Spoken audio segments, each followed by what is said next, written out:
In March 1953, the Korean War was 4 months away from the peace accord that would bring an end to the hostilities. The war had become mainly an artillery battle centered along the 38th parallel, with opposing sides fighting to take the highest ground in a very rugged terrain.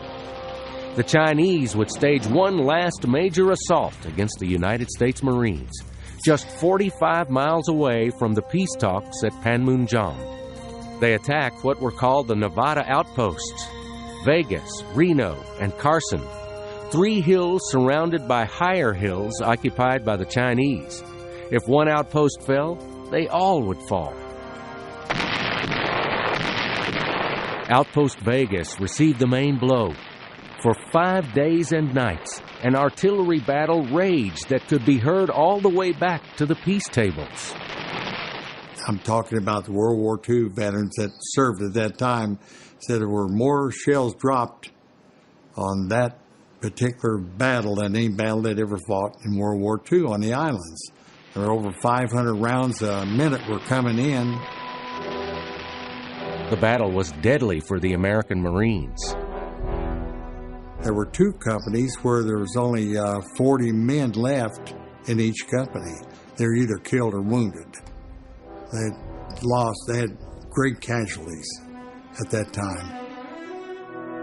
These ridges were so steep that a special method was devised for removing the wounded.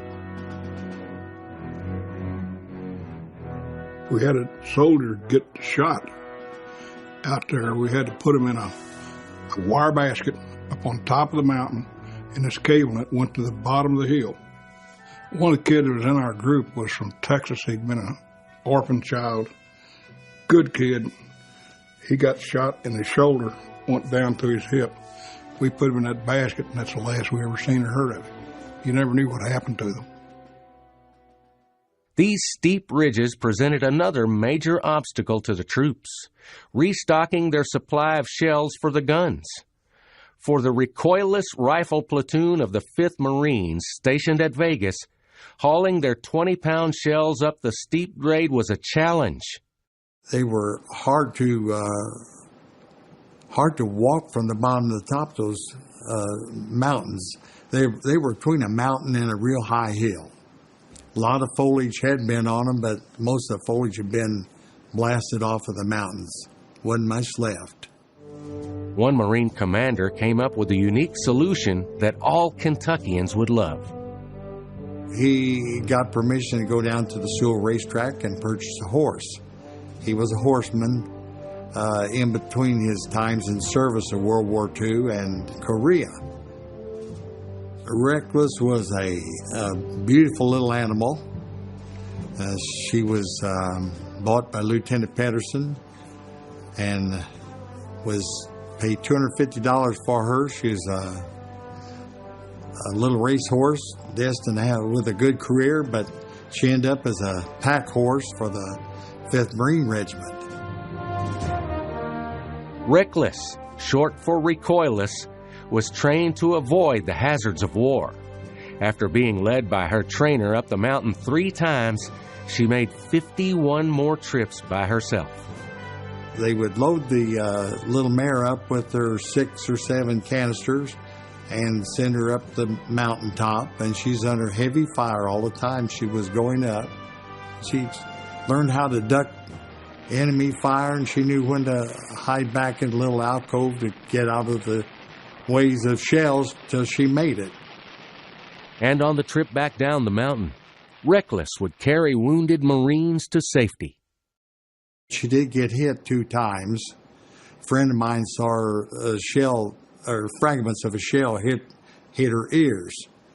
And, of course, someone in the unit stitched her ears up for her. For the soldiers, it was an inspiration that seemed miraculous. We don't know how she made it. The good Lord took care of her, I guess. This brave little mare was loved by the Marines. She just roamed freely with everyone. We never put her up at night. She walked guard duty with me many times. She was like a puppy dog. She just loved people and loved GIs. But of course she got all kinds of treats of beer and sandwiches and things like that. That was a good incentive for her. Indeed, her story was so moving, the Marine Corps brought her back to Camp Pendleton in California, where she was commissioned as Sergeant Recoilless. The Marines made a big to-do of it, more than they do for most men. They brought in a band and they got the troops together. It was a special occasion when it happened. On the 60th anniversary of the end of the Korean War, the Marine Corps unveiled a statue of Recoilless, a tribute to the little mare that outfoxed the enemy, bringing ammo up a mountain to the Recoilless Rifle platoon while under heavy attack. She was a Marine in the most honored tradition, carrying her fellow wounded down a steep mountain while earning 2 Purple Hearts of her own. For the United States Marine Corps, there has never been a horse like Recoilless.